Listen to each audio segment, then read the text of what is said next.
Imagine this. You knock on a door, your heart filled with hope, expecting to be greeted with warmth, a familiar smile, and the embrace of love. But instead, you are met with coldness, indifference. The door opens, and the person standing before you doesn't seem thrilled to see you. Their glance is fleeting, their words rushed, and you can feel it, the feeling that your presence is more of an inconvenience than a cherished connection. It stings, doesn't it, to be treated like you're only there because you have to be, not because you're truly wanted. For many older individuals, this isn't just a hypothetical scenario. It's a painful reality. The love that once felt unconditional, that was the foundation of your family ties, now seems like a distant echo, fading away with each passing year. What once felt like a nurturing bond now feels more like a hollow shell, lacking depth and connection. And yet, we hold on to hope that things will go back to the way they once were, that love and respect will return. But the truth is, not all family bonds can withstand the test of time. As we grow older, we find ourselves grappling with relationships that have changed, often beyond recognition. The people we once called family, the ones we gave so much of ourselves to, may no longer see us the same way. But still, we cling to these relationships, trying to salvage what's left, hoping that with enough patience and understanding, things will go back to normal. It's a cycle that many of us are trapped in, one of endless waiting, of hoping, of enduring. But here's the harsh truth. There are people you need to walk away from. Yes, even if they share your blood.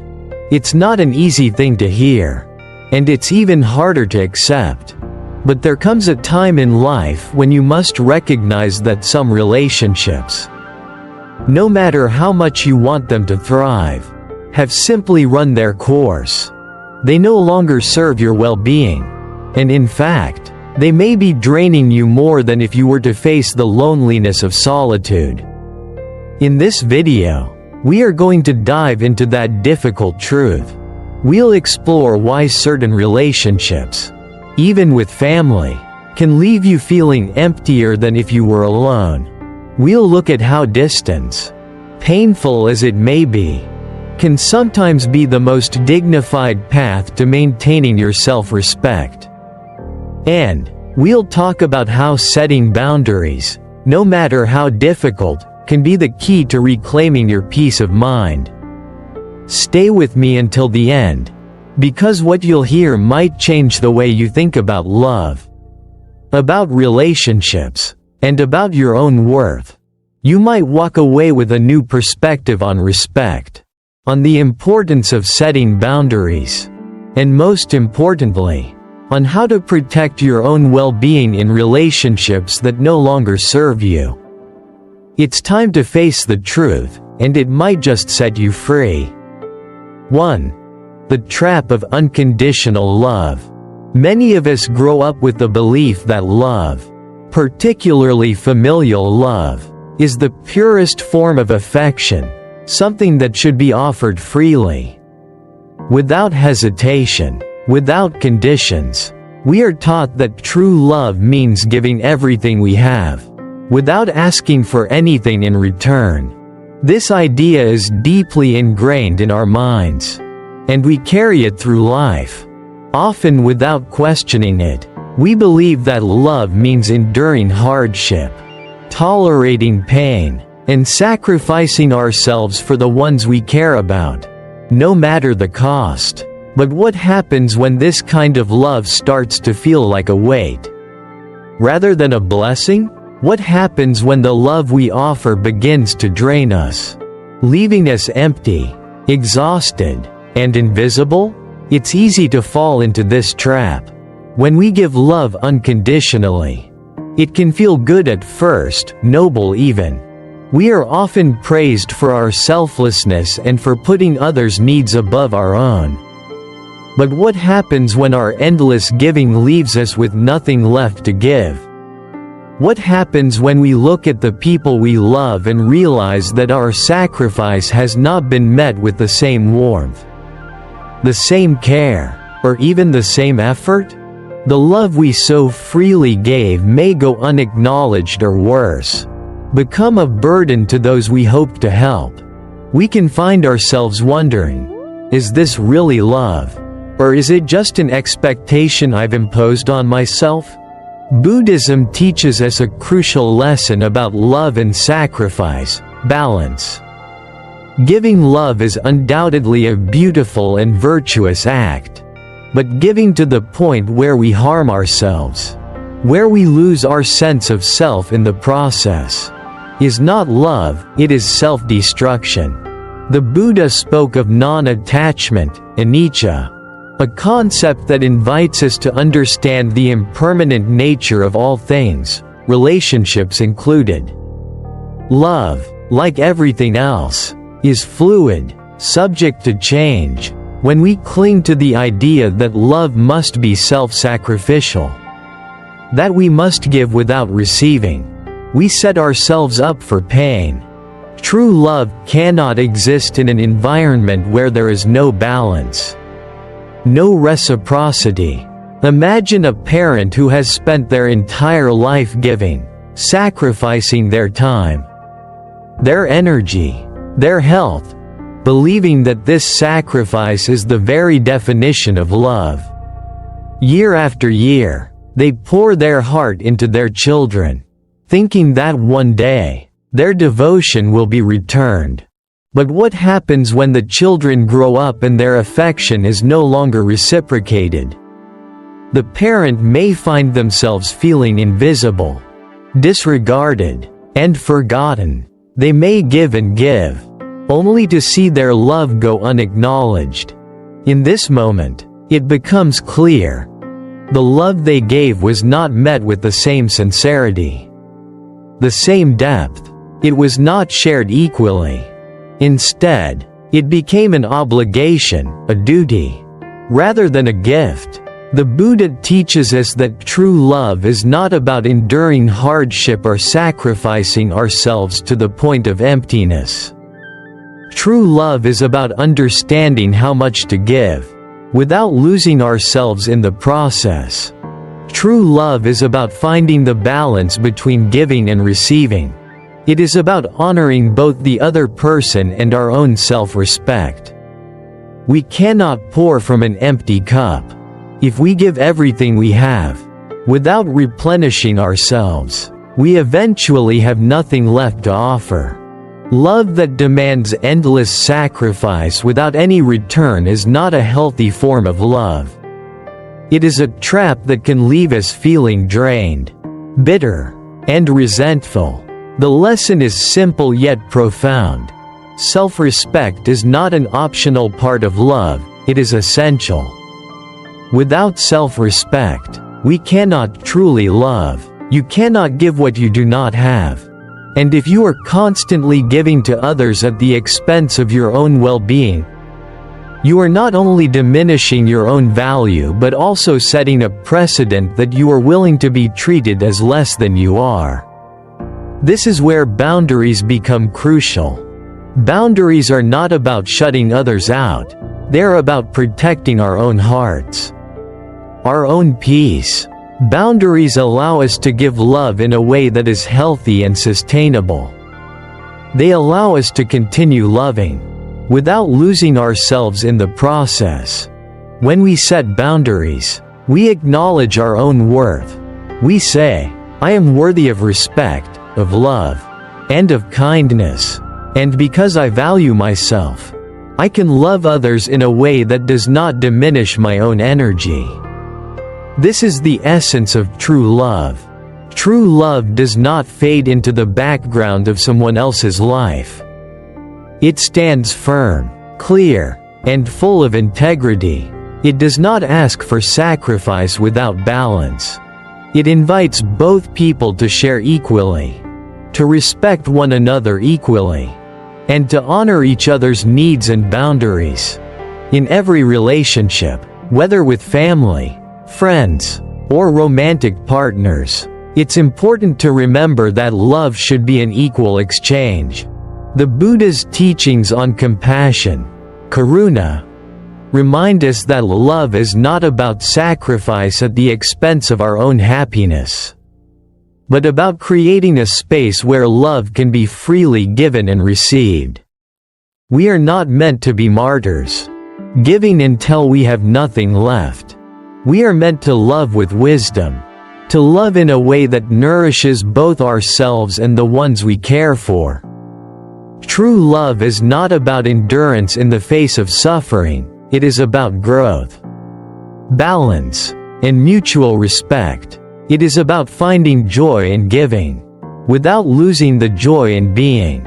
And most importantly, true love is about honoring yourself as much as you honor others.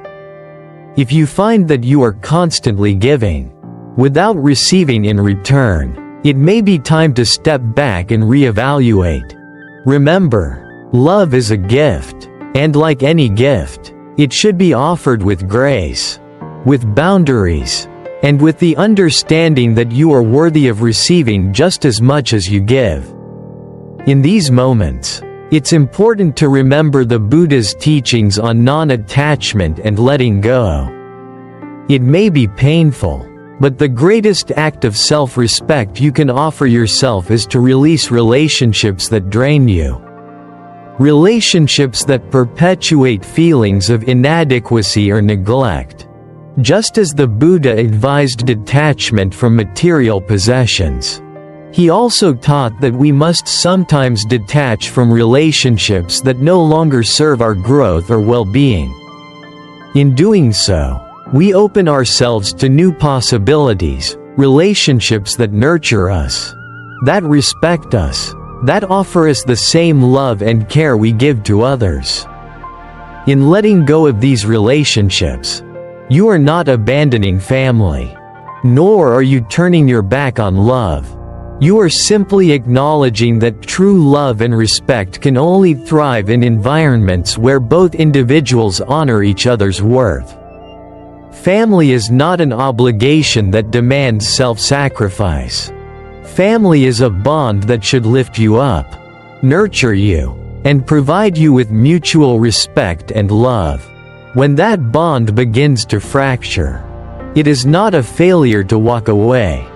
It is an act of self-preservation, an act of love for yourself that honors your own worth. In the end, the lesson here is clear. Loyalty should never come at the cost of your dignity. True family loyalty is not about blindly enduring neglect or disrespect. It is about recognizing when a relationship has outlived its usefulness and when it is time to move on. With grace and without guilt. Letting go of the illusion of unconditional loyalty to family does not mean abandoning love.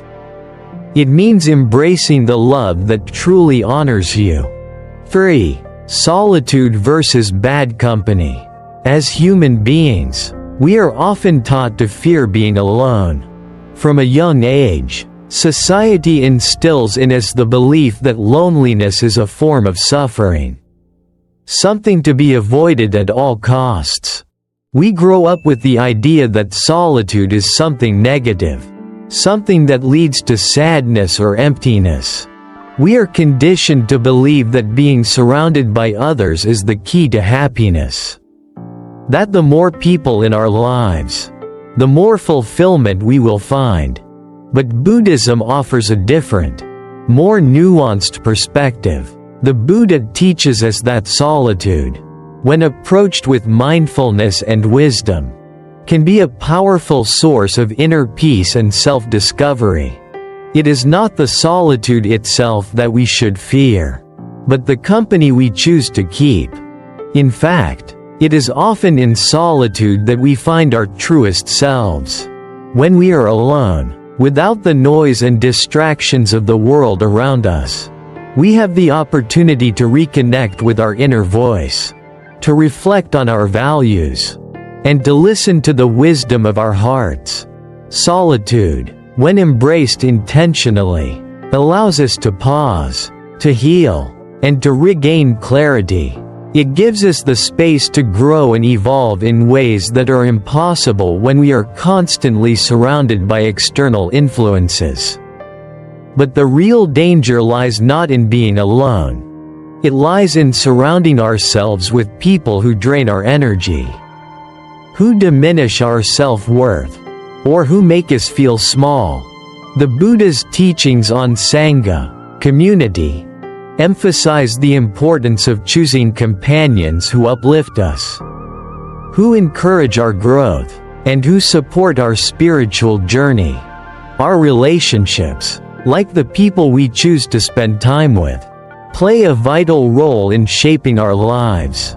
If we surround ourselves with individuals who do not value us or who treat us as disposable, we risk losing touch with our true potential.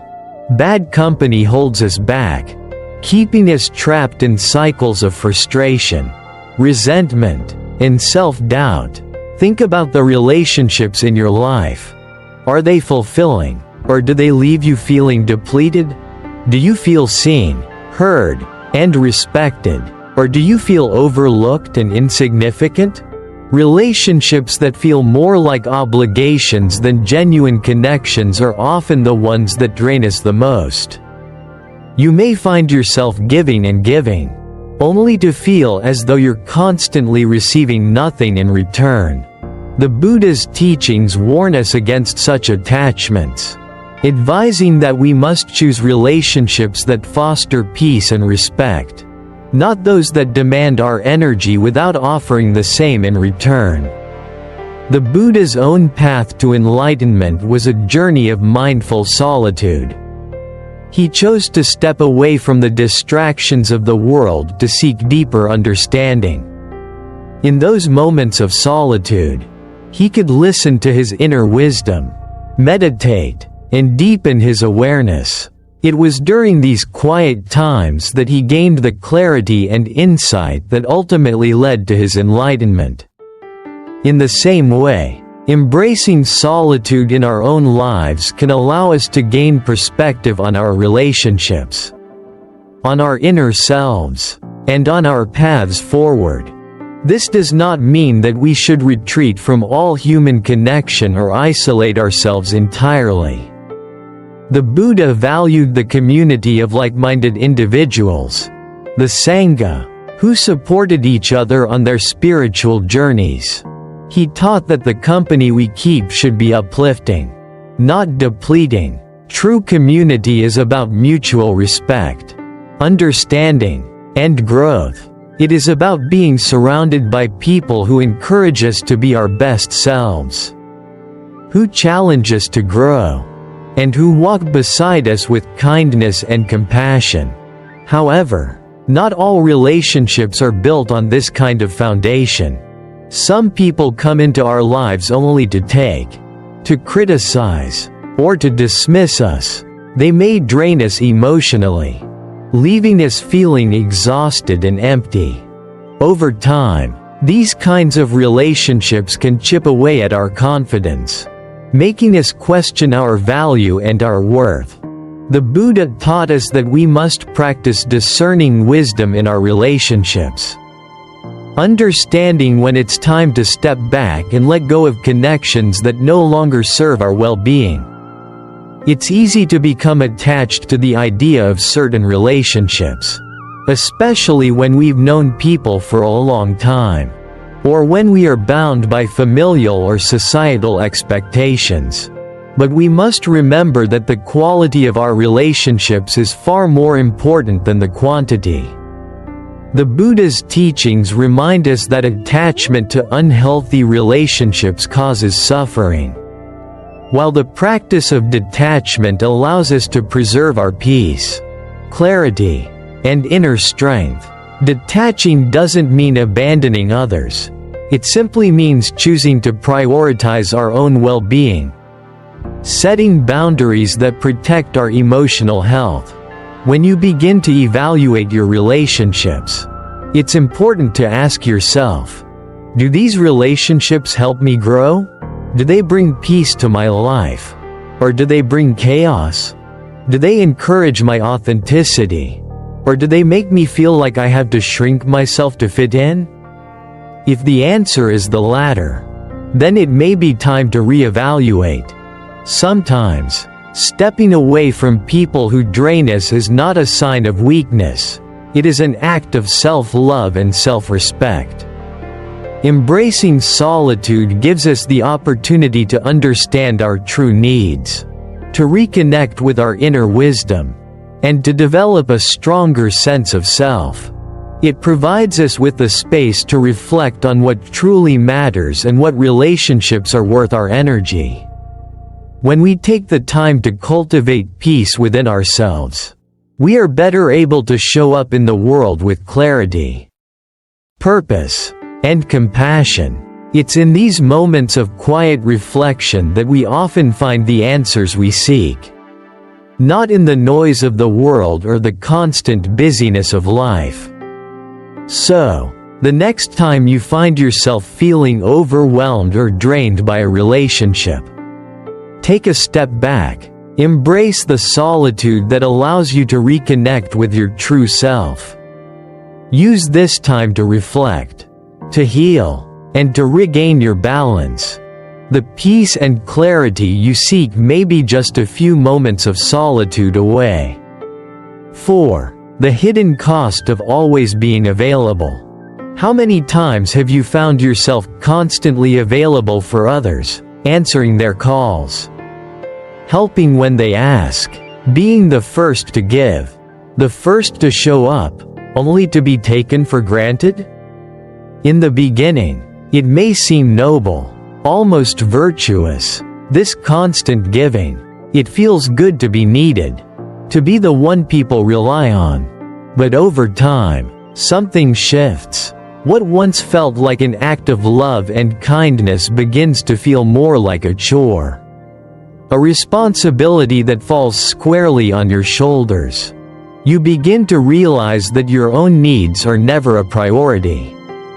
Your time, your energy, your emotional well-being seem to matter less and less to the people you've been giving so much of yourself to. At first, it's subtle. Maybe you don't notice it immediately. Perhaps it's just one phone call that's a little too long. One request that takes more of your time than you'd expected. But before long, this pattern becomes entrenched. You find yourself waiting for someone to recognize your efforts, to appreciate your sacrifices, to give back even a fraction of the energy you've invested. Yet, the recognition never comes. You give and give, but all you receive in return is exhaustion and an aching sense of being taken for granted. This is a cycle that many of us fall into. It's easy to get caught up in the habit of always being there for others. Society often praises us for being helpful, dependable, selfless.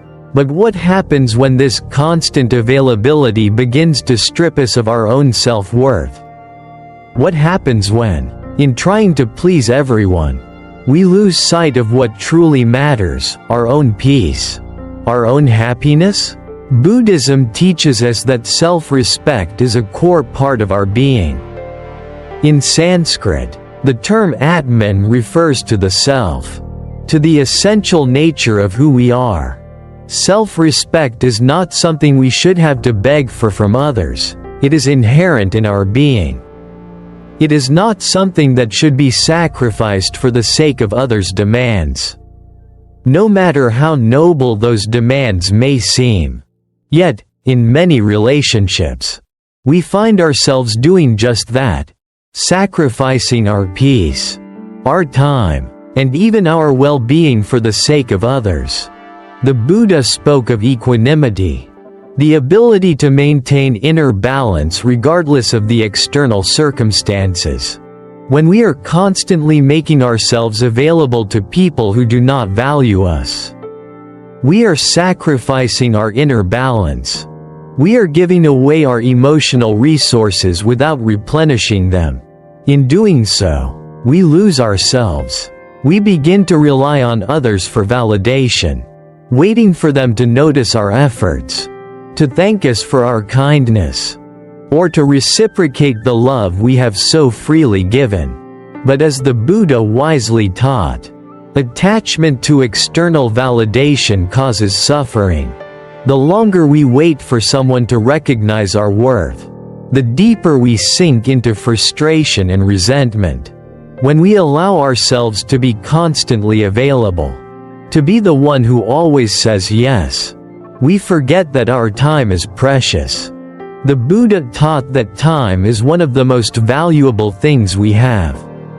And yet, we often waste it on relationships that drain us.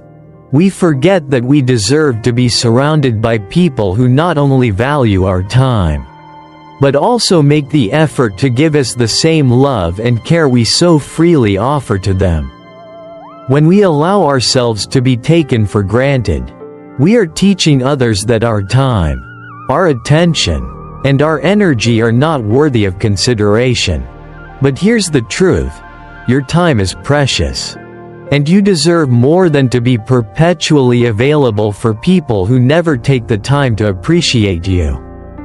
The next time you find yourself waiting for a call, for acknowledgement, for recognition, remember that you are worthy of so much more than this cycle. You don't have to beg for respect or recognition, it should be given freely. Just as you give it. The Buddha's teachings remind us that equanimity is the path to peace. And equanimity is impossible when we are constantly at the mercy of others' needs and demands. It's time to break free from this cycle of giving without receiving. The next time you find yourself saying yes out of obligation, instead of genuine desire, take a moment to ask yourself, does this relationship give back to me in a way that nourishes my spirit? Or am I simply draining my own energy to fulfill someone else's needs? If the answer is the latter, it's time to reevaluate. You deserve to be in relationships where love is not a one-way street. You deserve to be surrounded by people who value you, who show you the same care and kindness that you offer them. Don't waste your time on relationships that leave you feeling empty, drained, or unseen. Break free from the idea that being always available for others makes you a better person. True self-respect lies in knowing your worth and understanding that you are worthy of love, care, and respect in return. By setting boundaries, by choosing not to be available when it compromises your peace, you are not being selfish, you are practicing self-love. You are honoring yourself in the way that you honor others. It's time to recognize the hidden cost of always being available. The cost is your inner peace, your equanimity, your self-respect. Reclaim your time, reclaim your energy, and reclaim your worth. You are worthy of relationships that nourish your soul, not deplete it. Don't wait for recognition to come from others. Recognize your own worth, and begin to surround yourself with people who reflect that respect back to you. 5. Patience versus resignation. There is a fine line between patience and resignation, a distinction that is subtle yet profoundly important. Patience, as the Buddha taught, is not a passive state of enduring whatever comes our way without question. It is an active practice, deeply intertwined with wisdom, understanding, and discernment. Patience is part of the Noble Eightfold Path, a guiding framework for living a life of mindfulness, right effort, and inner peace. It is about facing life's inevitable challenges with a calm, balanced heart, knowing that some things simply take time to unfold. In the face of adversity, true patience allows us to remain steady, accepting that not all things can be resolved immediately. But with time and effort, they will transform. However, patience is often misunderstood. It's easy to fall into the trap of thinking that patience means simply putting up with mistreatment, waiting endlessly for others to change, or enduring discomfort and hardship without ever addressing the root cause. This is where resignation begins to creep in. Resignation is the quiet acceptance of mistreatment, the unspoken surrender to relationships or situations that leave us feeling diminished. It's the belief that if we just endure long enough, things will somehow improve on their own, without any effort on our part to change the circumstances.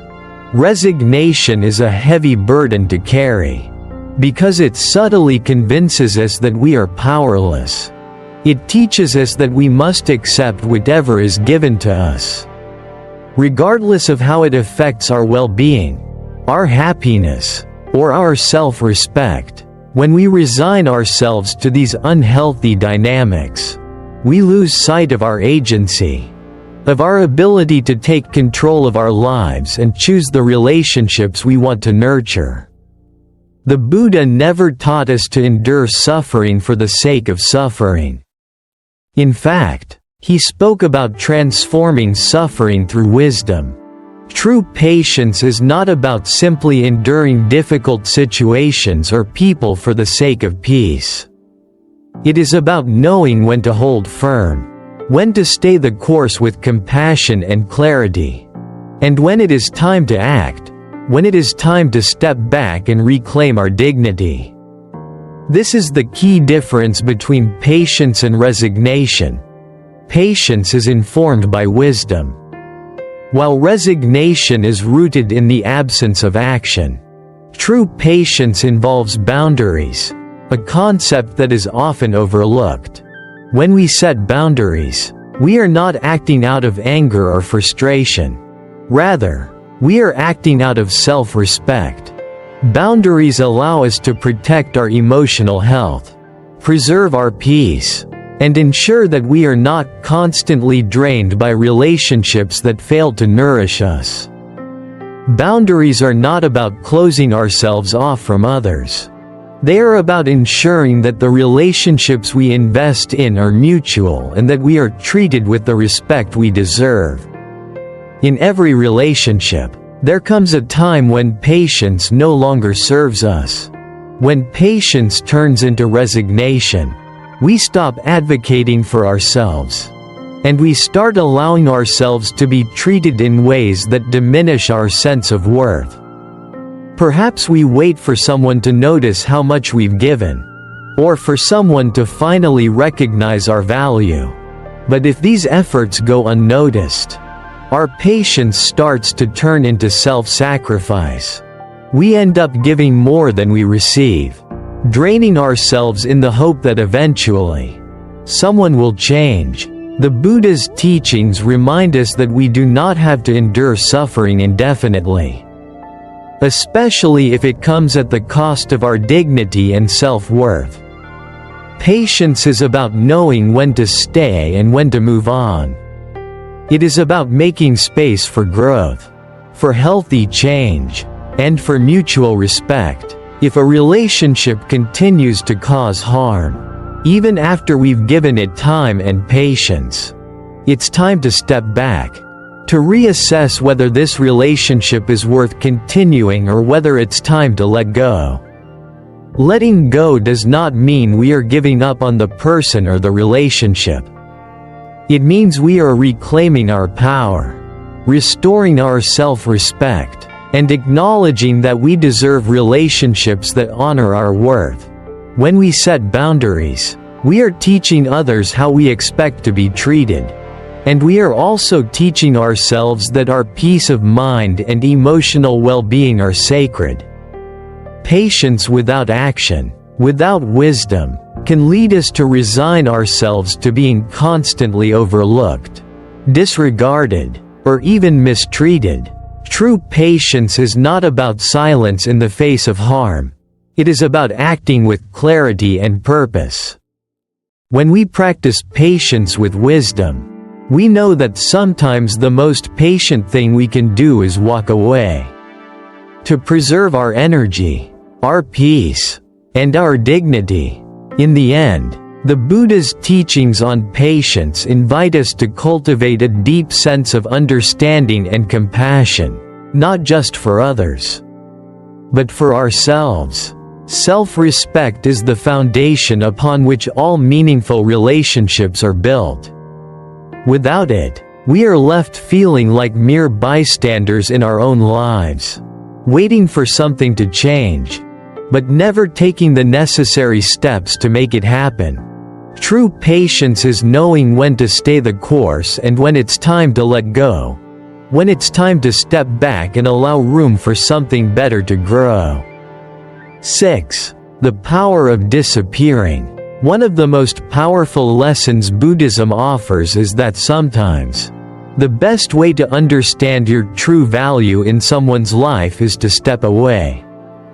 Disappearing, or detaching from relationships that no longer serve you, can reveal who truly values you. It is a subtle but profound truth that the Buddha's path of renunciation was not about running away from life. It was about letting go of attachments that cause suffering, whether those attachments are to things, people, or expectations. When we cling to relationships out of obligation or fear of being alone, we may miss the opportunity to see how much we are truly valued. Sometimes, it takes stepping back, creating space, and allowing the other person the freedom to either appreciate your absence or take it for granted. Imagine what it would feel like if you stopped reaching out. You stop calling. You stop initiating contact, whether it's through a text, a visit, or even a simple phone call. Days turn into a week into a month. Life moves on, and the world around you continues without your input. In that time, who notices? Who takes a moment to reach out to you? To see if you're okay? To ask how you've been? To express concern or care? At first, the silence may feel uncomfortable. It may stir feelings of doubt, perhaps even a sense of being invisible. But the answer to the question, "Who misses you?" may be painful to hear, but it will also be liberating. Sometimes, it takes removing yourself from the picture to truly see if you were ever truly part of the frame. The people who truly care, who value you for who you are, will reach out. They will notice your absence, and they will make an effort to reconnect. But the ones who only value your presence when it's convenient for them, the ones who treat you as an afterthought, will continue on as if nothing has changed. And in that silence, in that absence, you may find the clarity you've been searching for. The Buddha's teachings remind us that freedom comes not from waiting for others to recognize our worth but from the realization that we hold the key to our own happiness. We often find ourselves caught in the cycle of waiting for someone else to fill the emptiness we feel. But true liberation comes when we realize that happiness and peace come from within. It is not dependent on the validation or attention of others. When we detach from the need for constant reassurance or external validation, we create space for ourselves to heal, to grow, and to become the people we are meant to be. In the practice of renunciation, Buddha didn't teach us to escape life, but to remove the attachments that bind us to suffering. Whether it's the attachment to the idea that others should behave in a certain way or the belief that love must always be unconditional. The practice of letting go helps us break free from the shackles of expectation. Renunciation, in this sense, is not about cutting ties or abandoning love. It's about letting go of the need for those ties to be the source of our worth. It's about shifting from a place of dependence on others for our happiness to a place of inner independence. Stepping away doesn't mean abandoning relationships entirely. It doesn't mean that you stop caring, or that you no longer love. Instead, it's an act of self-preservation and clarity. You give yourself the space to reflect on what truly matters. You create the opportunity to see who in your life genuinely values you, not for what you can do for them, but for who you are. Often, the ones who truly value us are the ones who notice our absence, who take the time to understand why we stepped away, and who reach out to ensure we are not lost in the silence.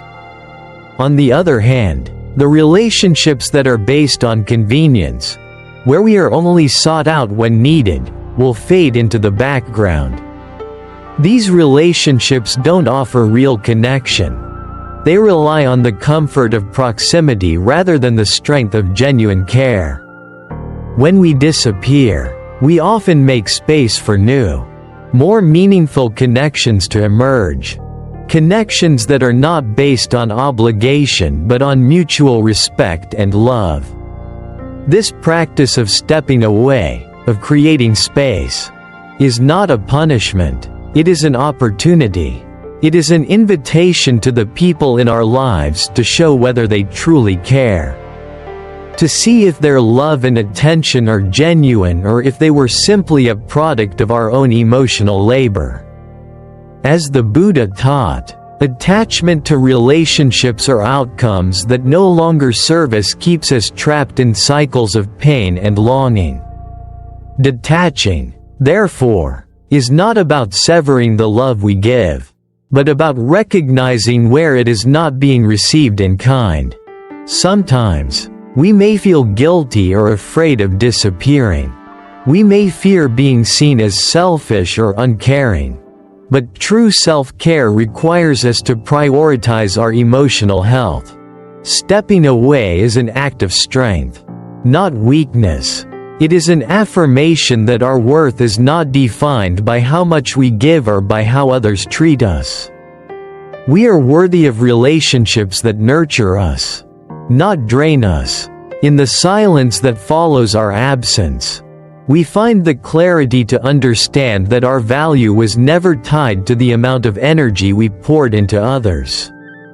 It was always within us. And by stepping back, we allow ourselves to see it clearly. As the Buddha taught, the path to peace and happiness is one of self-awareness. And sometimes that path involves walking away from the noise to hear the truth within. When we let go of the need for others to validate us, we become free to love ourselves, free to choose the relationships that nourish us, and free to live a life that reflects our true worth. Freedom, as Buddha taught, is found when we stop relying on others for our happiness and begin creating it for ourselves. Sometimes, disappearing is the most powerful way to discover who truly cares. It is not an act of abandonment, it is an act of liberation. Liberation from the attachments that bind us to people who do not see our value. And liberation to create a life that reflects our true selves. 7. Building a life of self-respect. As you move through life, particularly as you grow older, the journey becomes not only about physical well-being but about emotional and spiritual self-care. It becomes essential, more than ever, to reclaim your self-respect. For years, many of us are conditioned to seek validation from others, to wait for acknowledgement or appreciation. We often give, sometimes endlessly, hoping that others will recognize our worth. But at some point, we must recognize that the key to peace and fulfillment lies not in waiting for others to see our value but in seeing and honoring it ourselves. Life after 60 should not be about waiting for an invitation into someone else's world. It should be about embracing the opportunity to create and live life on your own terms. When we are younger, there is often a tendency to place our happiness and self-worth in the hands of others. Whether it's through relationships, work, or societal expectations, we seek to fit in, to be accepted, and to be loved in ways that sometimes don't align with our true selves. But as we age, there is a profound shift in perspective that must occur. This is the time to stop seeking validation externally and begin the process of honoring who we truly are from within.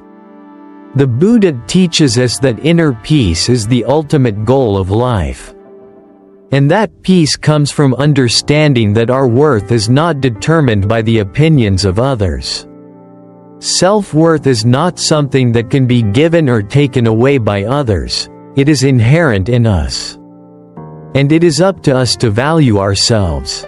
It is an internal practice, something we cultivate over time by shedding the need to please others and focusing instead on our own well-being.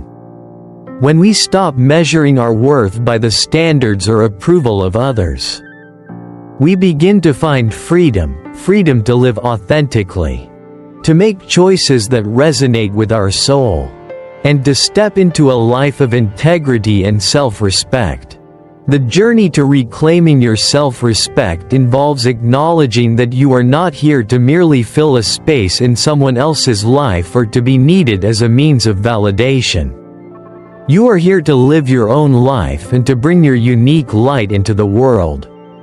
Life should be about living as a gift, not as an obligation to anyone, not as a token of approval. It is important to let go of the belief that you are only valuable when you are meeting someone else's needs or fulfilling someone else's expectations. It's time to create relationships that are reciprocal, built on mutual respect, rather than one-sided bonds where you feel like you have to prove your worth. As the Buddha taught, attachment to external expectations or validation is a source of suffering. We cannot control how others perceive us, but we can control how we see ourselves. When we internalize this wisdom, we begin to understand that true self-respect is not dependent on others. It is something that we must cultivate ourselves. This doesn't mean that we isolate ourselves or reject others, but rather that we engage in relationships that are nourishing and fulfilling, rather than depleting. Living on your own terms means being courageous enough to set boundaries in relationships. It means recognizing when a relationship no longer serves your growth or well-being and having the strength to step away from it. It means giving yourself permission to let go of what no longer serves you. Whether it's toxic relationships, unfulfilled expectations, or outdated self-concepts, boundaries are an essential part of maintaining self-respect. They protect your time, your energy, and your emotional health. When we live on our own terms, we also create space to pursue passions that nourish our souls. Many people, especially as they get older, tend to put their passions aside to accommodate the needs of others. They abandon their dreams, their hobbies, their interests, because they believe they are not important or that there is no time left to follow them. But reclaiming your self-respect means reconnecting with those passions, those joys that are uniquely yours. It means giving yourself permission to invest in what makes you feel alive. Whether it's painting, traveling, gardening, or learning a new skill, pursuing passions is a way to honor your soul. And in doing so, you honor yourself. In the process of building a life of self-respect, you begin to understand that your presence in the world is a gift. You do not need to prove your worth to anyone. Your existence, your kindness, your wisdom, your love, They are already valuable in and of themselves. True value comes not from what we can give to others, but from who we are. Without expectation. When you start to live for yourself, when you make choices that reflect your true self, you will attract the right people into your life. Those who value you. Those who celebrate your authenticity. And those who respect your boundaries. No longer will you feel like a bystander in your own life, waiting for someone else to define your value. You will begin to define it yourself, not in comparison to others, but from a place of inner peace and self-love. At this stage in life, the idea that we must constantly seek approval or validation becomes not only unnecessary but detrimental to our well-being. It's time to reclaim that power. It's time to stop waiting for permission to be who you truly are. Life after 60 should be a time of freedom, freedom to live fully, to love authentically, and to be true to your deepest values and desires. The most empowering thing you can do for yourself at any stage in life is to choose self-respect as your foundation. It is from this place of self-respect that you will find the strength to create meaningful relationships, pursue your passions, and live a life that is in alignment with your deepest desires. Your presence, your love, your wisdom, they are gifts to the world. It's time to live as if you truly believe it. In the end, the real question is not about waiting for others to change, but about changing your approach to relationships. We often find ourselves hoping for acknowledgement, waiting for others to recognize our worth. But the truth is, the only validation we truly need is the one we give ourselves. Self-respect is the foundation of all healthy relationships. When we honor our own worth, we teach others to do the same. Love should never demand that you give up your dignity. True love is reciprocal and balanced, where both sides are valued, cherished, and respected. As you reflect on your own life, think about the relationships that bring you joy and fulfillment, and those that drain you. Are you in relationships where your presence is a gift? Or have you been allowing yourself to be treated as an obligation? The choice is always yours. Will you keep waiting for someone else to validate your worth? Or will you start living a life that honors your own value? Regardless of how others may respond, the Buddha taught us that the only thing we truly control is our mind and our choices. Our happiness, peace, and self-worth are not dependent on others. They're within our power to cultivate. This is a liberating truth. When we stop waiting for others to approve of us and start validating ourselves, we take control of our lives. We free ourselves from the cycle of dependence and move into a place of inner strength and confidence. Imagine the kind of life you could create for yourself when you begin to honor your own presence. When you start living from a place of self-love and self-respect. When you validate yourself, you'll notice how the world around you begins to shift. People will begin to treat you as you treat yourself, with respect, love, and appreciation. Now, I want to encourage you to take a moment to reflect on the relationships in your life. Are they adding to your sense of well-being? Or are they causing you to diminish yourself? What changes can you make today to start living a life that honors your own worth? It might be time to set boundaries, to walk away from relationships that are no longer serving you, or to simply begin recognizing your own value every single day. I want to thank you for watching this video and for taking the time to reflect on these important ideas. Your journey towards self-respect and self-love is one of the most important steps you can take for your own happiness and peace of mind. If you found this message meaningful, Please subscribe and share it with someone who might need to hear it. Take a moment now to leave a comment below and share your thoughts. How can you start building a life where your presence is a gift, not a burden? Your story might inspire someone else to take the first step toward reclaiming their own worth. Let's continue this conversation and support each other in creating lives of self-respect and true love. Thank you for being here, and I look forward to hearing from you.